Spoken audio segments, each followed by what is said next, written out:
Welcome everyone back to the School of Greatness podcast. We are here in India at One World Academy with Krishnaji. Thanks so much for having me. Thanks so much for doing the interview. I just finished 2 weeks here. Yes. This is my last day. I leave in a few hours back to the United States. We will miss you. Yes, I will miss you guys as well. And what an experience, man. What a great experience. I interviewed your wife, Preethaji, was it about a month and a half ago, 2 months ago? 2 months ago. Yes. And really didn't know what to expect coming here. She just said, you need to come. She invited me.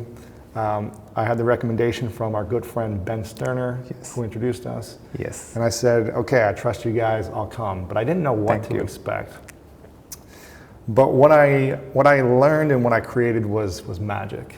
So I want to thank you for bringing me into your home, making me part of your family, and for your incredible team for having me here. Now, One World Academy is a wisdom school that you started in 2009, is that correct? Yes. And why did you start this? Before we talk about my experience of what I've learned, I want to know why you started it. We started One World Academy to teach people to live in powerful spiritual states. And we are constantly looking for answers for a happiness, for a joy, for a fulfillment in the external. Whereas we actually need to take a journey inwards. All our experiences in life happens within us. Take any emotion for that matter, emotion of hurt, anger, peace, love, jealousy, connection, courage, fear, passion. Where do you experience these emotions? You experience these emotions within you. So if you want a transformation, if you want a change to happen in your life, the journey you need to make is within you. But we are constantly searching for answers outside of us. So One World Academy was started with that intention that each and every individual on this planet can be taught to make the journey within, to find happiness within them, to find fulfillment within them, to find joy within them, to find love, connection, courage, passion within them, so that they can then give back to the world. See, we are constantly searching for love outside of us. We are searching for passion outside of us. We want something to motivate us. We want someone else to love us.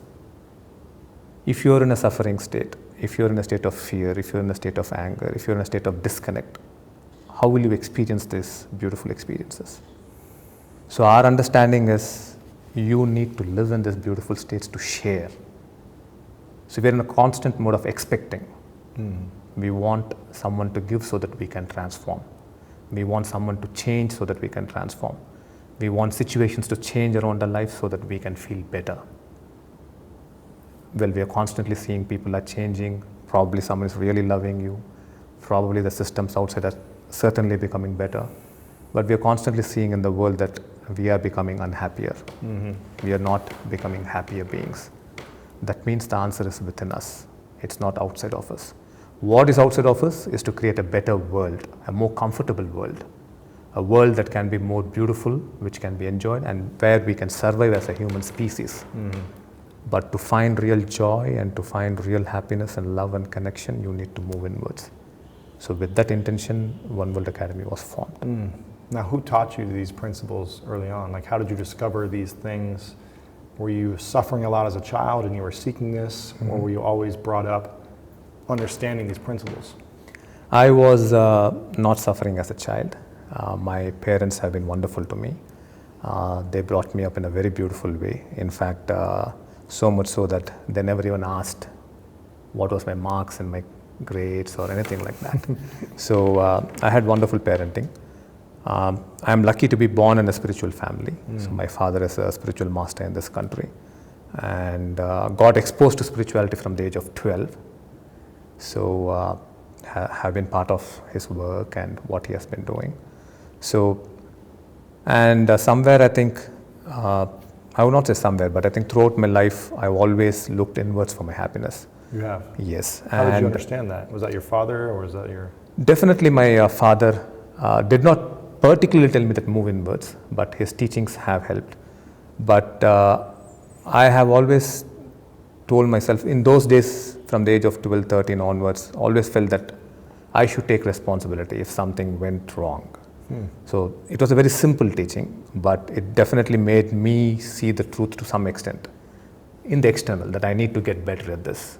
So I can't keep blaming and find fault with someone else and go on this path of suffering and making the problem bigger. So I always used to look inward and used to say, okay, next time there'll be a lot of change brought to this particular problem. And I definitely would see my shortcomings, where I went wrong, and I would make those corrections. Later on, as I grew, the insights became better, and definitely the understanding became much more clearer that if you want to live a happy life, the answers are within you and not outside of you. Who would you say is more influential for you growing up, mom or dad? Dad. And what was the biggest lesson he taught you? The biggest lesson he taught me was life is here to serve others. Life is here to serve others. And he said, you will find tremendous fulfillment in spiritual work because it's really helping people and making them happier. And I think that was a very powerful seed that he laid within me. So, yeah. What would you say is your superpower? To live in a fantastic state most of the time. That's your superpower? That Yes. you live in a fantastic state? Yeah.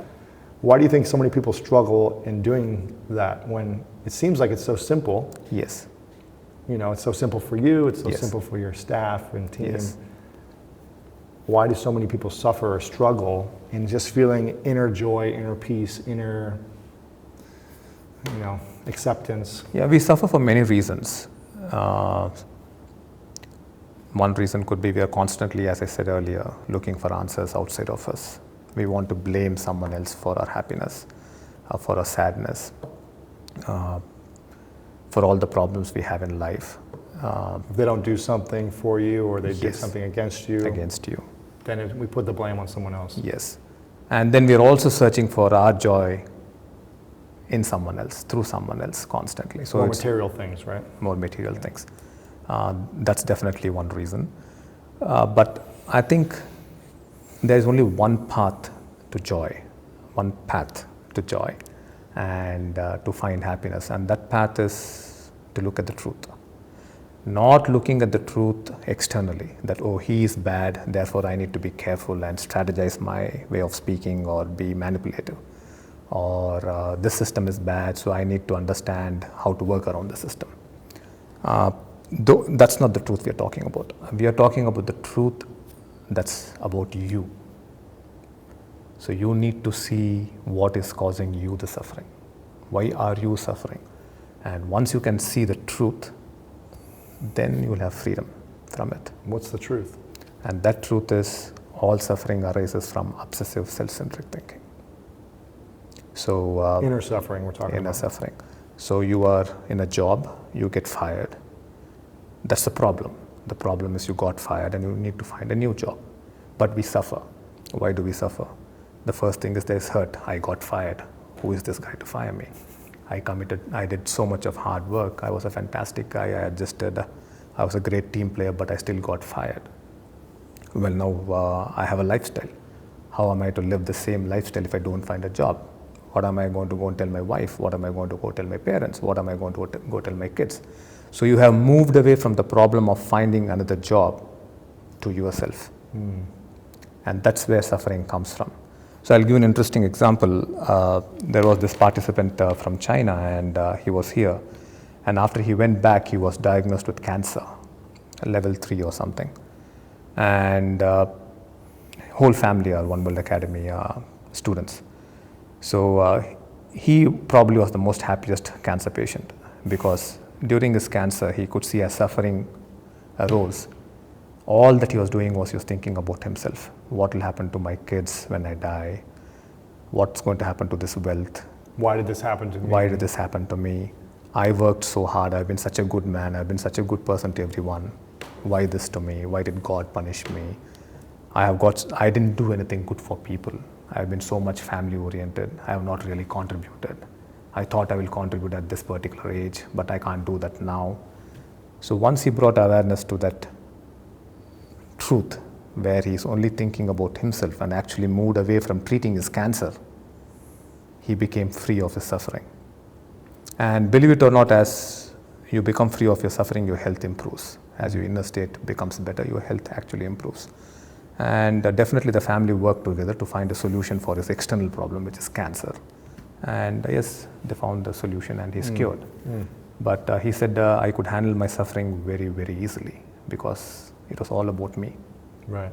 Yeah. So that's where the answer is. You need to see the truth. So, okay, if I see the truth, I'm suffering, I'm upset, I'm agonizing over something. The first step is you should recognize that you're suffering. We have met many people who don't even want to accept that they're suffering. Right. So you need to bring awareness and observation to the fact that you are suffering. Okay. And then, but how do you end it? You end it by looking at the truth. The beauty is when you look at the truth, the freedom is automatic. Really? Yes. So nothing else needs to happen. Nothing else needs to happen. You look at the truth, you see it, yes, and realize it's about me. I'm suffering because of my obsessive, self-centric thinking. Yes. And once I recognize that, then the suffering goes away? Yes, because you will clearly see that you have moved away from love, you have moved away from connection, you have moved away from courage, you have moved away from vision, your passion to yourself. So you have moved away from also addressing your problems to yourself. Then you are in the space of really answering the question, what is important to me? Am I going to keep suffering like this and obsessing about myself? Right. Or if I have a problem with my children or with my wife, am I going to move into a beautiful state and address that problem? Because I need to address it, because if I go on this path of suffering, everything around me is going to get destroyed. So that's... I feel like a lot of people inflict suffering on themselves, whether through their beliefs, through religion, or through family stuff. They feel like they have to suffer to, I don't know, live better in the afterlife, or do something, or to give back in some way. Yes. What is that doing for us? Why do we focus so much on suffering when it only hurts us more and more and takes us away from joy? Well, the first answer is we don't know how to come out of our suffering. That's the first one. The second answer is we really do not have a stronger, deeper purpose for our relationships. We need to find those answers. And the third one is you need to look at the truth. See, I was in London giving a talk when we started in 2009, 2010. And there was this woman who stood up and asked me this question, Krishnaji, I understand these two states and everything, but throughout my life, I have been taught that if you suffer, from there your passion to get more in life or achieve more in life is easier, because now you have learned a lot and you have suffered. Now you're driven or something. Now you're driven. So I just told her that you have just not learned the art of creating success from a beautiful state. That's it. From inspiration as opposed from to inspiration, proving people wrong, or yes, trying to make yourself look good. Yes, absolutely. Yeah. You know, my entire childhood, I came from a place of proving people wrong, of creating to show that I was worthy enough of acceptance or love. And it drove me to create. I mean, I created everything I wanted. But every time I would achieve the dream or the goal or the vision, it was like there was more suffering afterwards. There was like this, it was never complete, it was never whole. It was always like, what's next? This wasn't good enough. It wasn't the way I wanted it to be. And I continued to be driven by this, I guess, negative state as opposed to a beautiful state. And it's tricky because you feel like, well, I'm driven by this thing, this emotion, and it's getting me what I want. I'm achieving what I want. It's happening. Things are happening. I'm making money. I have access to things, but at what cost? And a few years ago when I started on this journey and realized that I can come from inspiration, coming from a place of passion, a place of I'm already complete, and I want to create this to make an impact in the world, it was so much more enjoyable. And the process was easier. It wasn't hard. It wasn't the stressful anxiousness. Like if something didn't work out, I could move through it with more peace. And I'm still able to create. And I feel like it's even more powerful. Much more powerful. There's like this spiritual vision. It's like fueling, right? And so what's the importance of a spiritual vision? And if we don't have one, what's going to happen to us? Well, if we don't have one, we are going to suffer. We don't have a spiritual vision. Yes. Because spiritual vision is all about living in a beautiful state and acting from that beautiful state, addressing your problems from a beautiful state, not from a state of anger, not from a state of fear, insecurity, loneliness, or depression, but from a state of courage, passion, connection. So one needs to learn to live in that state. That should become the most important thing, because as I told earlier, all experiences are happening within you. So it's our interpretation, right? One, it's our interpretation. Two, if you're suffering, there's only one interpretation, it's about you. Right. Okay. But there's experiences happening in the external world. Yes. And then we interpret it in a certain way internally. Yes. Correct? Yes. And it's either a suffering experience or non-suffering. Yes. And you're right. But when suffering arises, you've stopped interpreting the outer world. You're only thinking about yourself. Gotcha. Okay. But if you're just interpreting the outer world without suffering, then you are probably thinking about how do I solve this problem from a strategy point of view, or just from a vision perspective. You're looking at how do I make this just better. You're not suffering, but you're just seeing at it from a pragmatic way. So yes, spiritual vision, I think, is the most important thing. If you do not learn to live in a beautiful state and learn to relate from that state, you will not be enjoying any of your relationships, be it your kids, your wife, your work, your profession, and yourself. So how do we cultivate that on a daily basis, besides being aware of, maybe we're not suffering, but how do we just stay in that and cultivate it? There are definitely certain meditations that we offer which you can practice on a daily basis. Those will help cultivating the beautiful state. Why is meditation so powerful? Meditation is powerful because meditation becomes powerful when you apply wisdom. See, meditation should go along with wisdom. So not just meditating to meditate and not understanding why. Yeah, not understanding why. But understanding why you're meditating. Yeah. Okay. Yeah, there has to be a purpose for meditation, and that purpose must have the right path. Then you're meditating in the right way. Otherwise, meditation by itself has no purpose. It might make you just feel good, but you would not have achieved anything by it. Yeah. It might help for a few hours, but a few hours or gotcha, few minutes. Gotcha. Yeah. What would you say is your spiritual vision then? My spiritual vision has always been to live in a beautiful, powerful state and address my challenges and my vision in every aspect of my life from that state. That's my spiritual vision. What would you say is your external vision? What you My want to create external in the world? vision, I have quite a few visions for my life, for my family, for my businesses, and the spiritual work I do. But coming to One World Academy, to really give people liberative wisdom and powerful direct experiences that can completely transform them as a human being and revolutionize the way they think and the way they live their life and the way they will relate with every aspect of their life.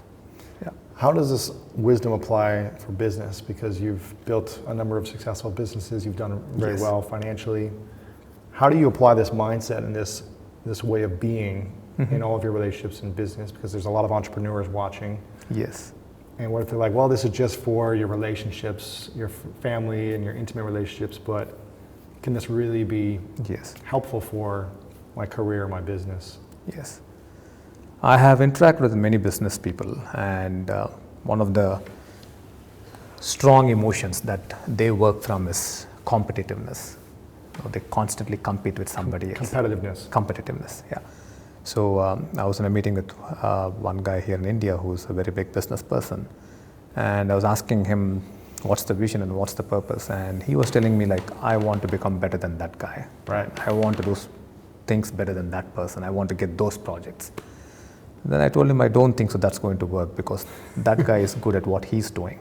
Right. So you need to find what you are good at and what you really love doing. Then I think you'll be far more successful. So I think it's very important, number one, to find what the vision is. And number two, not to go about achieving that vision from a place of fear. See, we are constantly, most business people want to achieve from a space of fear. And after achieving, they don't want to lose what they've achieved. Again, it's fear. So there is definitely no enjoyment in this entire path. So I have done it from a beautiful state. If there's a challenge, because I can differentiate challenge and suffering, I address it. I see that suffering is about me, and once I am out of my suffering, there is immense clarity and power to address the challenge, whatever the challenge might be. Because now you're seeing challenge as a challenge. You are not part of that. Mm-hmm. So then there's tremendous clarity to address those problems. Unfortunately, we make it too much about ourselves. We make it too much about our image. We make it too much about what people are constantly thinking about us.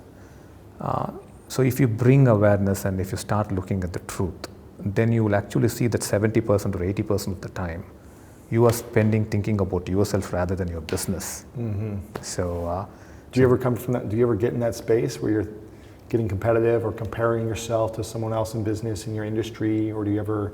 Mm-hmm. You do? I would say not much. Okay. Not much.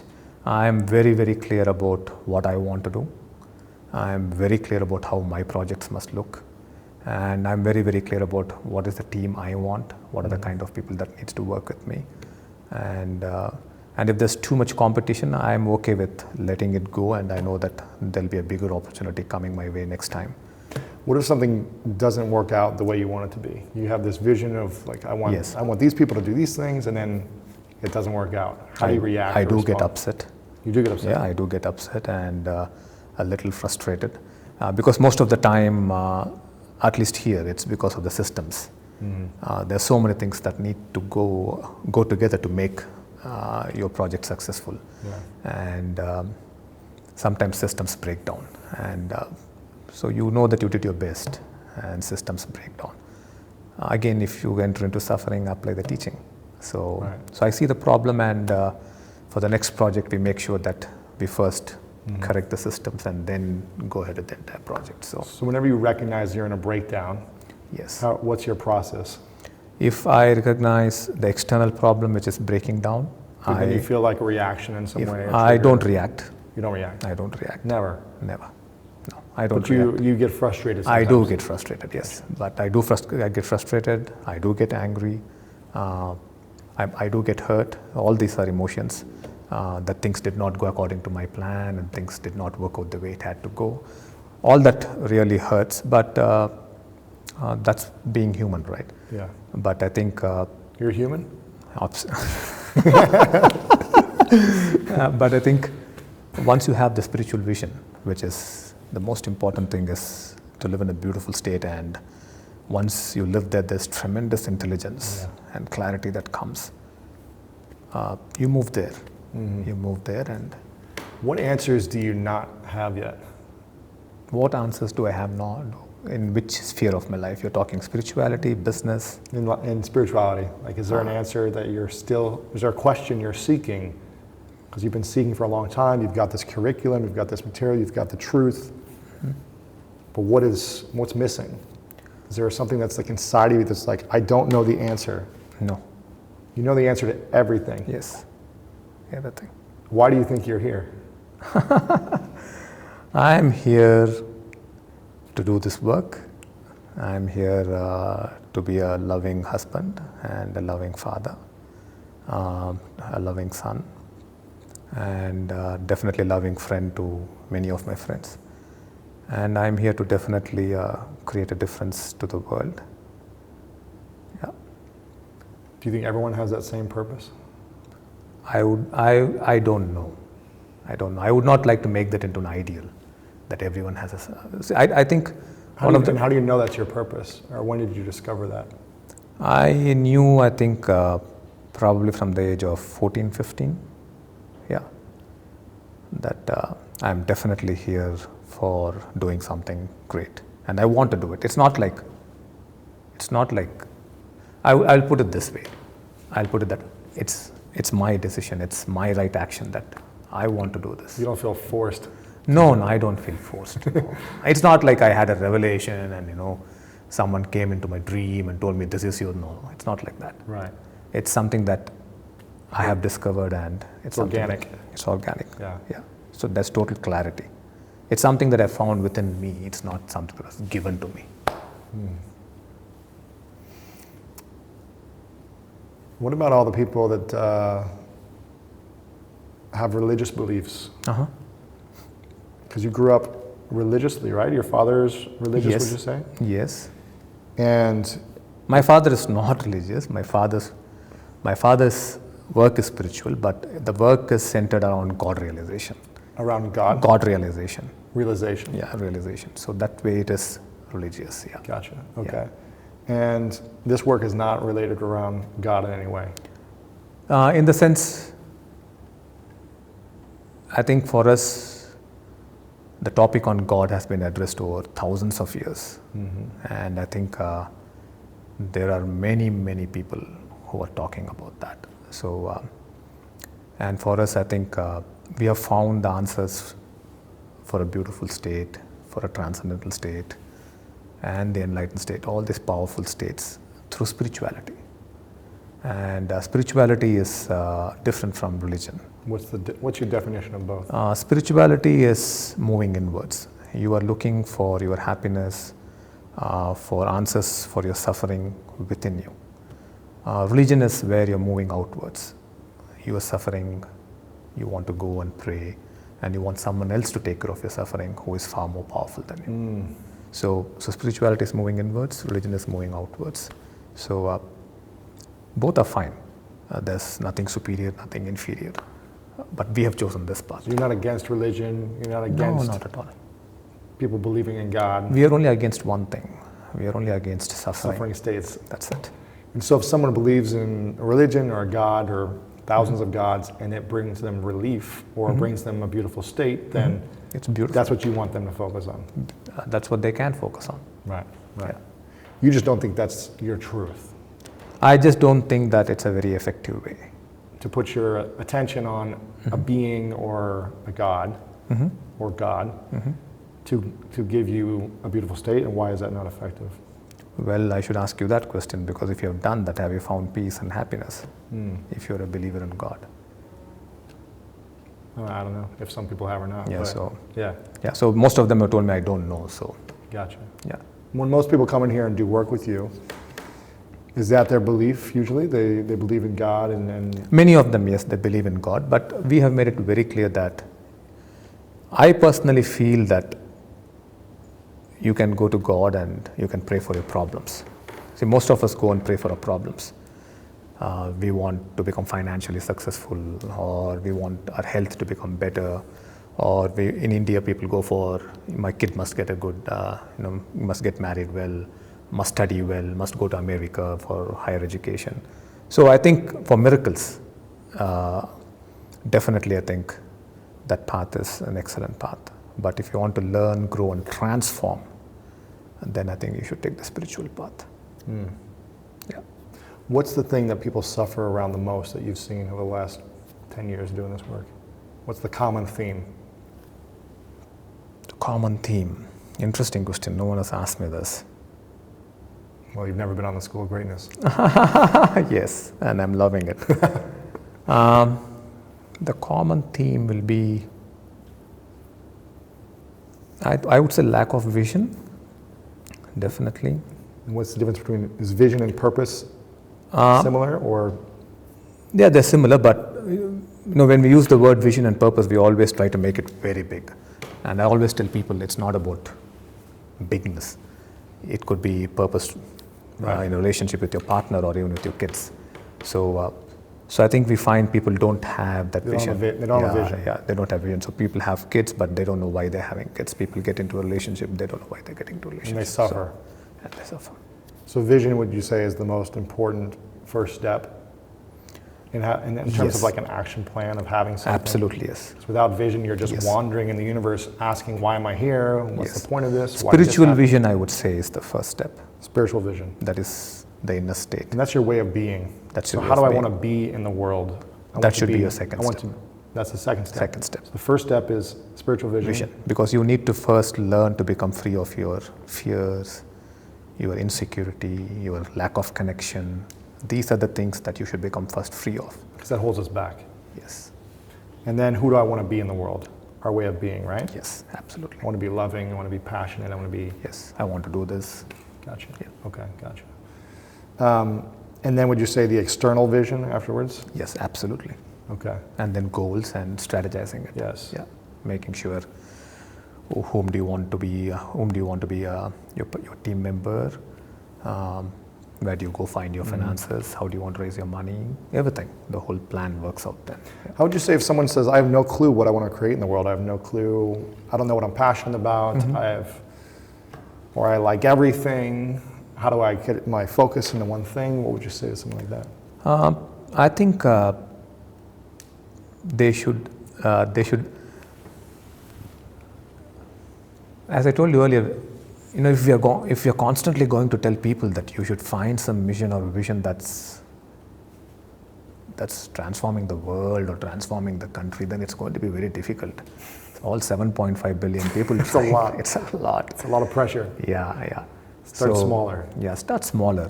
I think that's very important, because small changes can actually make big changes. We don't see that. So I think small changes are very, very important. What's the point in me doing this work if I am not having a vision for my daughter and for my family and for my business? It's really not worth it. So, and at the same time, we cannot say that that's small. You're creating the next generation who are going to take care of this world. So that's very important. So, so I think all of us together should work on changing this perception. Yeah. We are somehow constantly telling the world, find this big thing, and all these guys are not able to find it, and they're all suffering. And cure cancer, do this. Yeah. So I think first let them do the smaller things, which are also very, very important. Again, saying them small is wrong. They are big things. Your partner is a big thing. Your child is a big thing. Your business is a big thing. All these are big. Your family is a big thing. Your parents are big. All these are big things. This is what makes you who you are. So first we need to address these things and learn to find happiness here. A lot of your staff lives a particular lifestyle. Yes. Right? A monk lifestyle? Yes. But you don't, correct? Yes. And why is that? They made their choice, I made my choice. Okay. Do you feel that because you're married, you have a child, you have all these other businesses, all these other types of relationships that could be messier, do you feel like it's harder for you to stay spiritually grounded because you have a lot of moving parts in your life? No, it's very easy. It's very easy. Yeah. Why is that? Because spirituality is all about looking inwards and finding your beautiful state. So I'm not running to some 10 pilgrimage centers to find my happiness. Then I'll be very busy traveling and doing stuff, attending programs here, attending programs there, and going meeting this person, that person. I'm not doing that. Right. So I have a lot of time to spend with my family and with myself. That's good. Yeah. What do you feel like holds you back right now? Is there anything that's missing for you, or that personally, or that keeps you from being the person or achieving the thing you want right now? On the spiritual side, really nothing. On the business side, I think I definitely have to get to know a lot more on what's happening in the world. I'm just so stuck in this work right now. So I'm losing out a little bit there. So I just need to, I think, work a lot more to get that going. I will say that's not disturbing me, but I know that that's an area where I need to somehow find time and pay more attention there so that I can keep up speed. Right. It's changing so much. Right. Yeah. What would you say is the question you get the most? And just to put this in the context before you answer, you get, a lot of big business executives come here, CEOs of major companies. Tony Robbins has been here before. You have people from all over the world that come here. In the group that I was in, I think there was like 7 or 8 different countries and just 20 of us. Yes. Leaders. We're talking about big leaders here. Yes. But also people that are just figuring things out. So you have a wide spectrum. Yes. It seems like more leaders come than not. Yes. So what would you say is the biggest question, or the most frequent question? For leaders, the most frequent question has been, they're actually in a space of seeking. some of them have moved to a place of seeking, like, why am I here and what am I doing? For some of them, it's been relationship at home, relationship with parents. So different things. I would say each would fall equally in its basket. Yeah. Why are relationships so challenging for people? It's so challenging because we're all different. Yeah. I'm not you and you are not me. Why it seems like now more than ever marriages are so challenging? They're facing a lot of challenges. 50% is divorce rate in the U.S. Yeah. I'm not sure what it's like here in India, but is it because we're so focused on ourselves, or is it because there's so many options and we think we deserve something better? Is it a combination of things? I think all these are true, but they're only true at a certain level. The real truth is there's no spiritual vision. With the relationship. And again, we're trying to find answers externally. So you think by changing the person, you'll find your happiness. So how do you know if it's the right fit then? Well, that's something practical, right? You can be very pragmatic about it. If someone is using abusive language or being physically abusive with you, you just need to make a practical decision that this is not working. Gotcha. But a spiritual vision, most relationships don't have that. Most. What would you advise if a couple is sitting right in front of you saying, we're struggling right now, and you said, okay, you need to have a spiritual vision, what would you say they need to focus on? How do they create that together, individually and then together? They can do it individually. They can also do it together. But I think they need to understand and ask this question, what's the foundation for the relationship? So many discover it's money, it's power, it's beauty, it's many other things. And as those fade away or as those are questionable, your relationship changes, your equation changes. So you need to see the truth. What would you say is the most profound, enlightened, or transcendental experience you've ever had? What happens? For how long? What was the journey? Nothing's too weird. Yes. I think the most profound, I would say, the one I had is me not existing. So, yeah. So became one with everything around me. Yeah. The universe. Yeah, everything. You became one. What does that mean? What did it feel like? What was it like? The feeling is you don't exist. You are not there. And your body or your mind? Both. You are everywhere.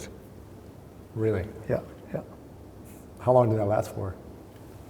I would say I've had it many times. Really? So yeah. So just wake up in the morning and flip on the switch and you're everywhere? No.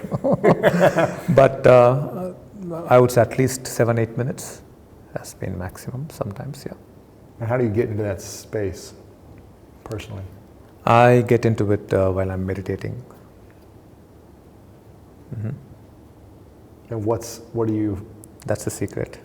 Meditation. Can you get into it when you're not meditating? Yes, I can. Yeah. And what do you notice when you're everywhere? I notice that we are actually just a process in this whole universe, a small process. The universe is a process. The universe is a process and you are a small process. And we're a small process. And what's the point of the process? From the perspective from the context of the universe? Sure. I don't know. But from the context of our life, to do something good. Yeah. And to live in a beautiful state. Why do you think that's our purpose, to do something good?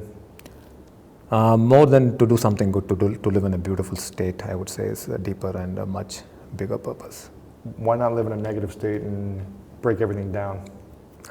What if that's our purpose? Well, all of us are constantly searching for happiness, peace, and love. So definitely we know that we cannot live in these negative states, and we want to become free of these negative states. Right. So And I always tell that there are only two states of being, either a suffering state or a no suffering state.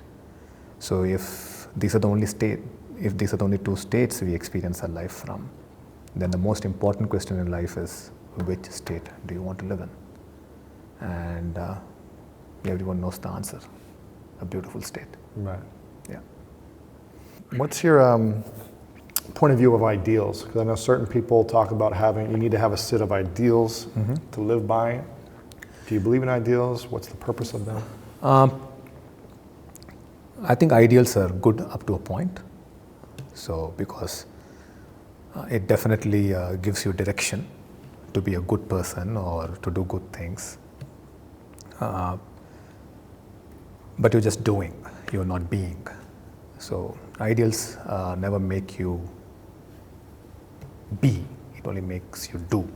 And beyond a point, they become a burden because you're something else within and you're trying to be something else outside.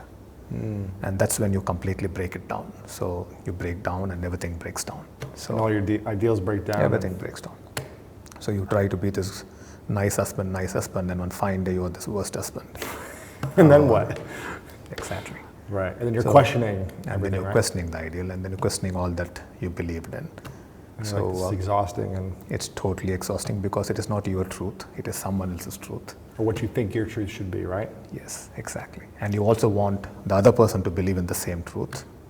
So you believe that you have to be a good husband, then you believe your wife has to be a good wife, then you believe your children have to be good children.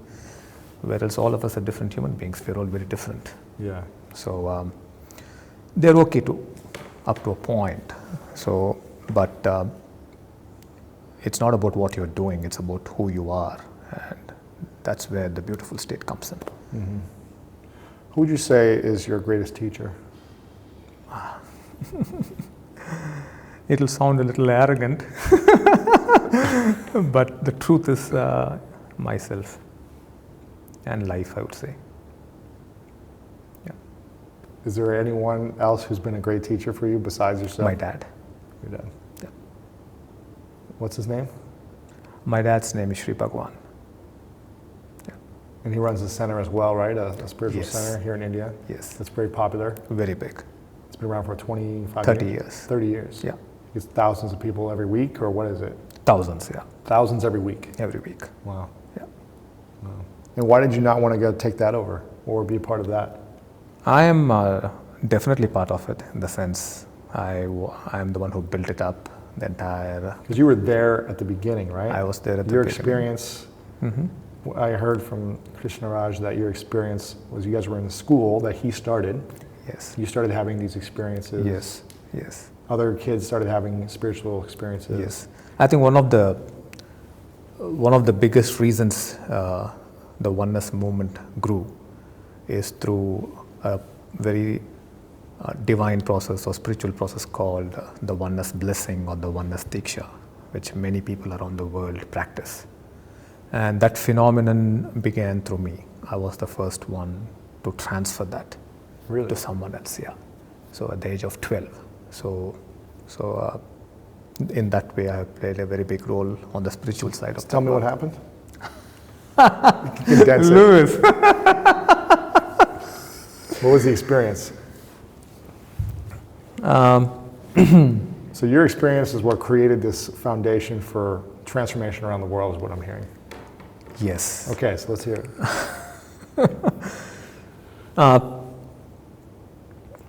It was an experience where I had a very,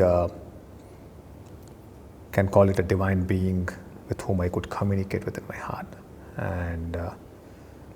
And slowly the divine being turned into this beautiful golden ball, and then I could actually transfer this to someone else.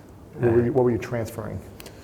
When we were transferring it, it was basically told that you can come in touch with your God, and you can come in touch with your divine. So it's more like an intent, and so people used to have An intent, is that what you said? an intent, yeah. So people used to have and see their divinity, the divine they believed in within themselves. And they could communicate, they could talk. So they had this personal God that they could be in communion with. Wow. So that's the phenomenon that began. Yeah. So it happened first with you. Yes. And how did that experience, how was it facilitated? Was your dad a part of that experience? Or? Absolutely, yes. So he facilitated this, or was it just organic? It was organic.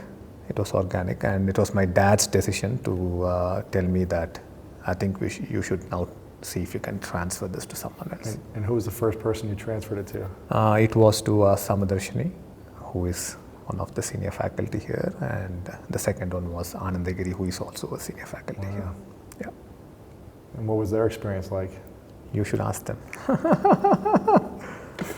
Okay, I will later. Yeah. And so based on that, your dad decided, hey, I want to start, this is what I want to be doing? No, his work started much before that.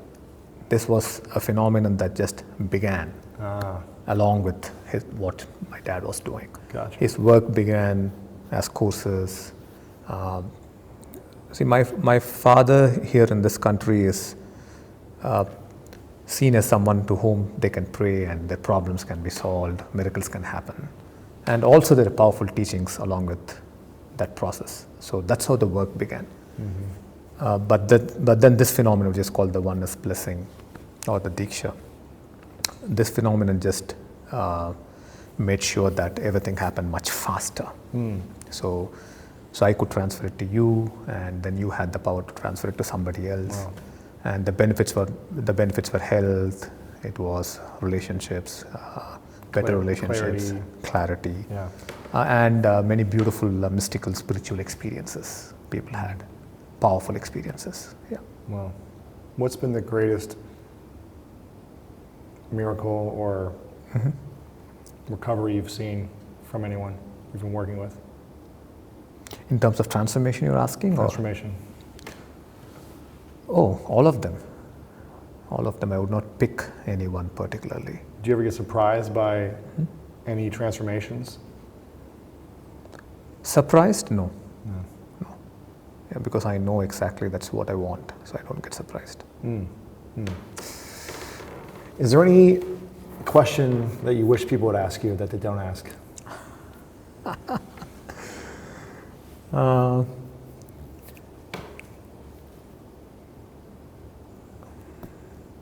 I have not thought about it. But from courses perspective, I definitely would love to teach people many wonderful realizations and teachings that have given me freedom. But that needs for someone to become a seeker, and it needs for someone to ask more deeper questions and more important questions. I would like people to get to that place so that I can help them with ultimate freedom. And yeah. What are 3 questions everyone should ask? What are the 3 questions? What are 3 questions everyone should be asking themselves? No matter what stage of life they're at. Okay. I would say definitely number 1 is, why am I doing what I am doing? Number 2 is, how do I find my happiness? And how do I be in this joyful state?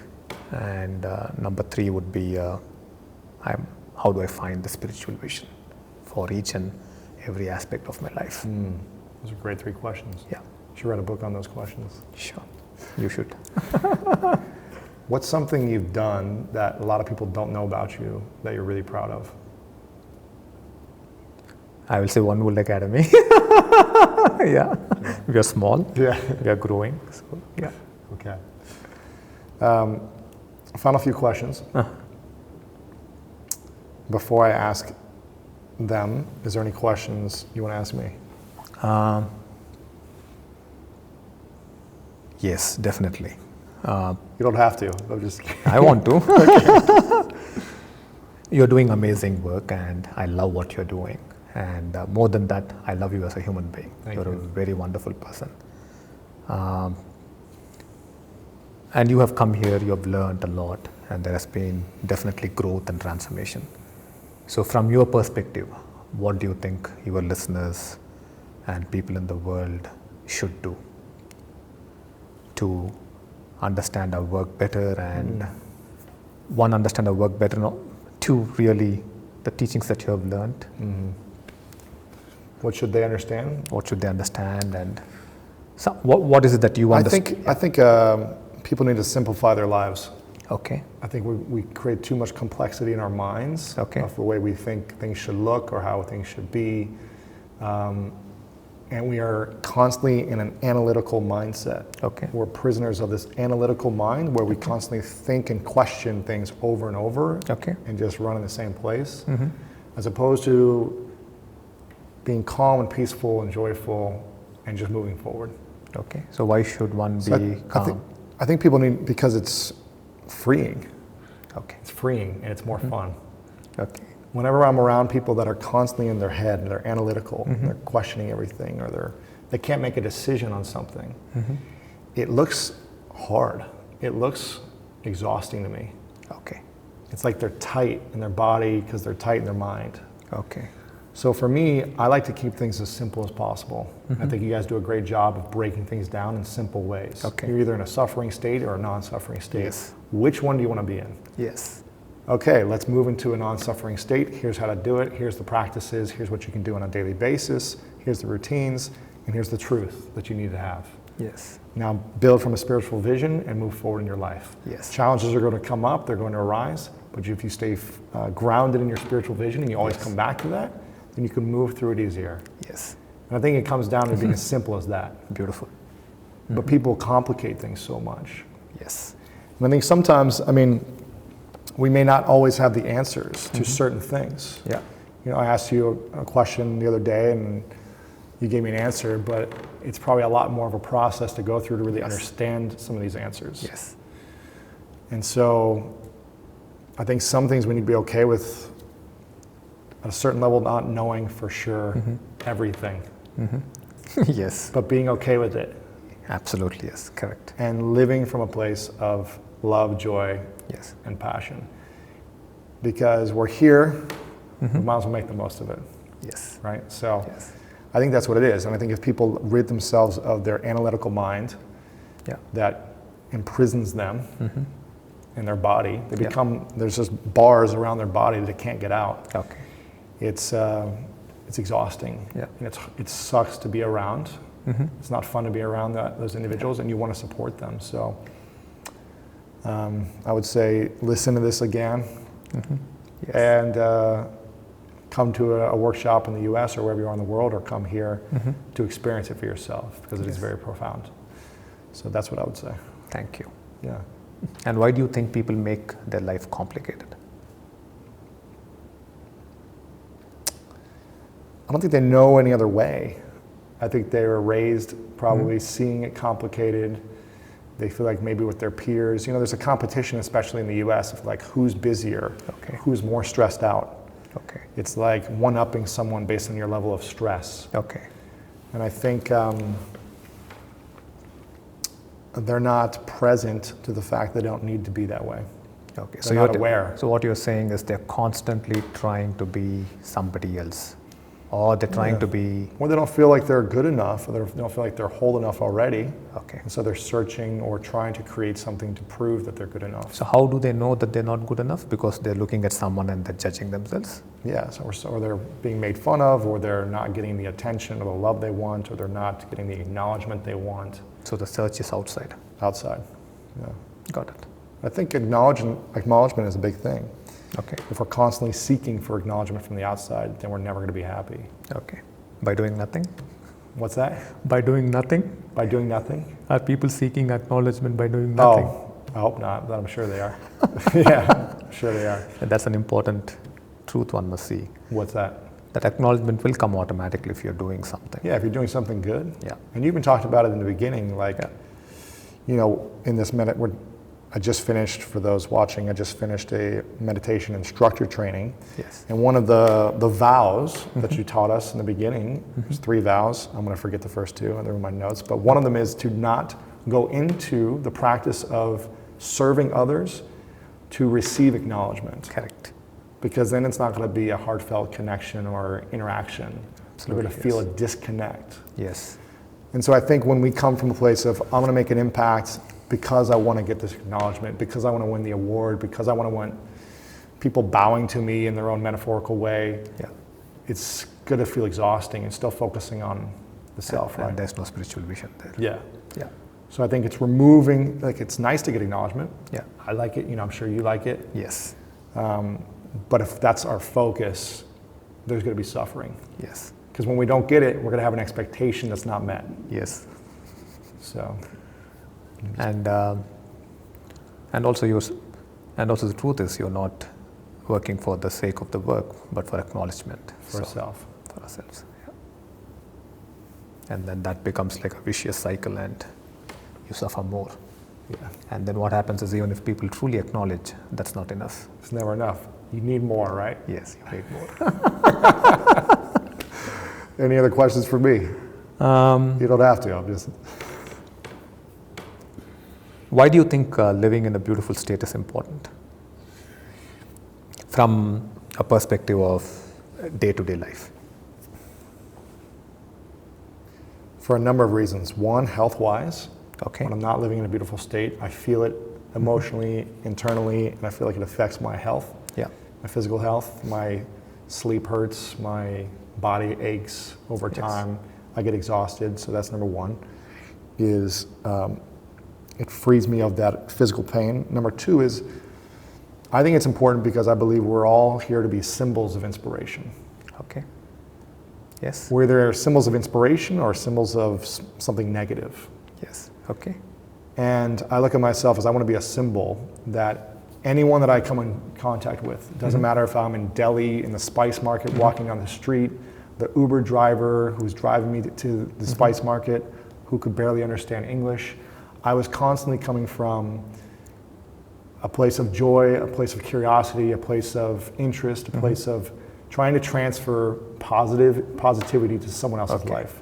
When I was walking down the street, I was interacting with people in a joyful way. Okay.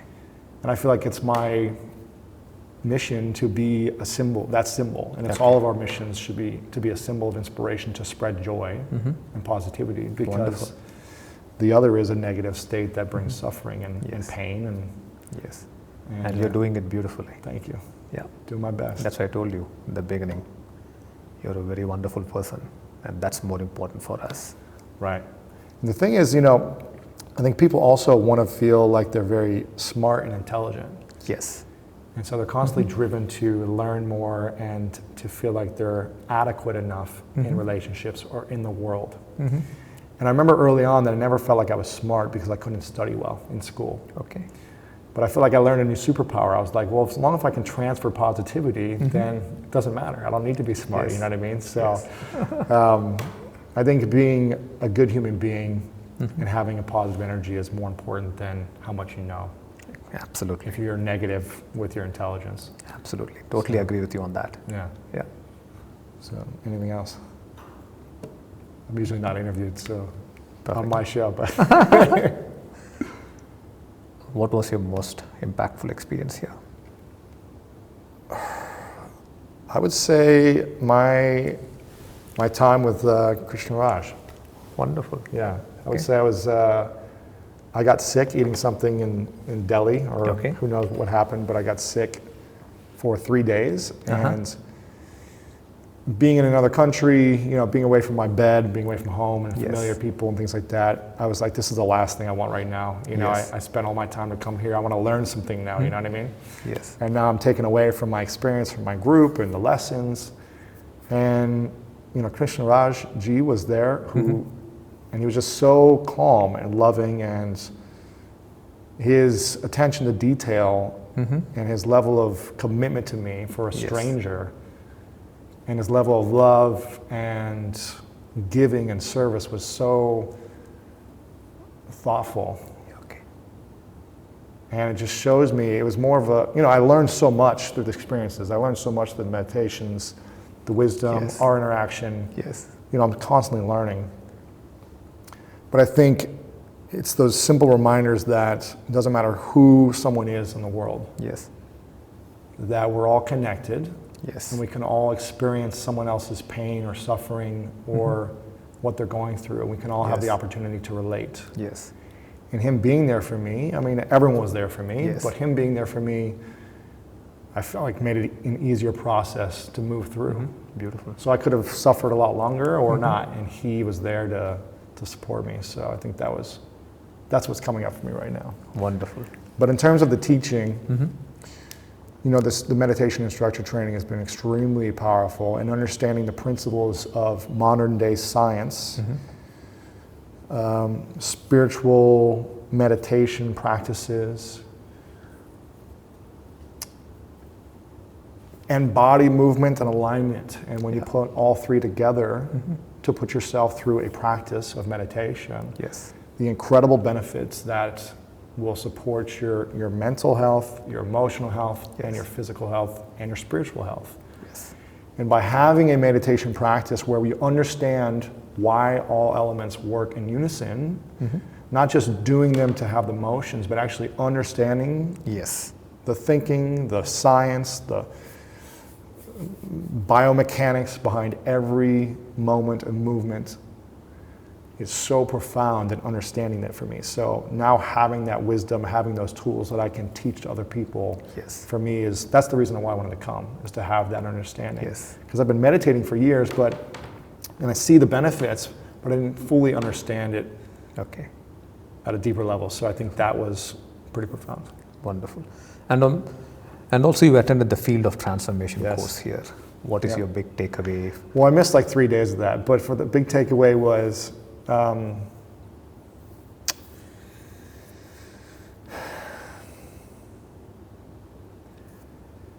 there's different teachings about the wisdom that you guys have, and then you put us through different experiences, different exercises. Yes. And I think I've been through different workshops where they have teaching and exercises, and that's what creates transformation. Yes. For me, that's what's created transformation for me in the past. Yes. Because you can't just sit there and be lectured Yes. or taught something and have a transformation. Yes. You have to understand it, and then you have to go through an experience to Yes. move through the suffering and the pain and the hurts. Yes. And I believe that's really the only way, that's the most impactful way to transform. So there's lots of different workshops out there that teach similar stuff, but not at this level Yes. of understanding and of spiritual understanding. Okay. Not religious, but spiritual understanding. And I think this is probably the most profound experience. I wish I would have done this probably like 3 or 4 years ago. I did something else that was, again, similar with terms of teaching and experience, experiential learning, which was the most profound thing for me at the time, which rid me of a lot of my suffering. Wonderful. Okay. So I think it would have been even more profound going through like a spiritual understanding of it too. So it's definitely a must attend. Okay. Yeah. Thank you. Yeah. Anything else? Okay. Final few questions. What are you most grateful for recently? Oh. See, I don't make being grateful into some kind of a practice or an ideal again. So once you learn to live in a beautiful state, you're automatically grateful for things. So unfortunately today, grateful and being gratitude has become some kind of a practice because most of the time we're living in a negative state. So I'm grateful for everything. There's nothing particular that I'm grateful for. Yeah. You're always grateful. It's not even a grateful, you're just... It is, I think, out of many emotions, it's one small emotion. It's one important but takes its place. It's not like the emotional state that you have to be in. But unfortunately, it's also becoming into an ideal. You must feel grateful, you must feel gratitude, you must feel grateful. Gotcha. Yeah. This is a question I ask at the end. It's called the 3 truths. And so to just complete on that, I think feeling gratitude must be something that must become natural. It should not be a practice. It should be a forced thing. It should not be a forced thing. It should be an automatic all the time. Because you have this paradox, right? One in one particular view, you're looking at everyone and blaming everyone for your suffering. And then to the same person, you want to feel grateful. So, it's very paradoxical. So, right. So you need to understand, are you really being grateful, or are you just trying to be grateful so that you can feel nice about it? So, right. So that's where the state is very important. Gotcha. Yeah. You need to learn to live in that state. Got it. Okay, this is called the 3 truths. Okay. So if it's the last day for you many, many years from now. Many, many years from now. Many, many years from now, it's your last day. Okay. How will I know it's my last day? You know. Okay. You know. It's time. Okay. You're 100 and something, or however old you are. Okay. It's time. Okay, so together we'll spend that time. Yes. Okay. You have, you've written many books. You've had tens of thousands, or however many people have come through this. Okay. You've built businesses beyond your wildest dreams. You've done everything you've wanted. The family, everything you had has happened according to your plan. And your friends and family are there at the last moment, and they want to know, you've created so much, you have so much wisdom, so much teaching, so much knowledge. If you could boil it down to 3 simple truths, and this is all we would have to remember you by.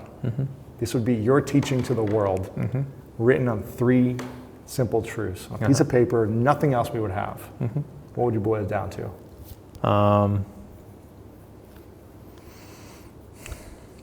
Living in powerful spiritual states, which are beautiful states, transcendental states, and enlightened states. Number 2 will be